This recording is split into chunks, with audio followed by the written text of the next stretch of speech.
खस्थ'नि फिथाइया गोदै नायनि बेनि अबस्था इयो जों दा खस्थ' खालामदोंब्रा बैनि फिथाइया गोदै जागोन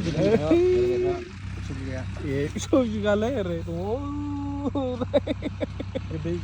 गोदै जागोन ओरै हालेवलांजोबबाय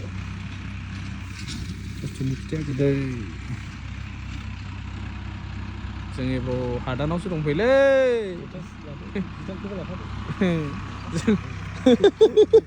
नुदो ए औ स्टेटासनिखाना नै नायजालै नै मा बायनाय नों फंबाय सामब्राम माथो बायनाय ओरैनो जाला लोंलायाव गारनोसै थाइलेण्ड बेरायहैनांगौलै इन्डासनो थाइलेण्ड खस्थ'नि फिथाइया गोदै हालेवगासिनो दं आरो बिदियावनो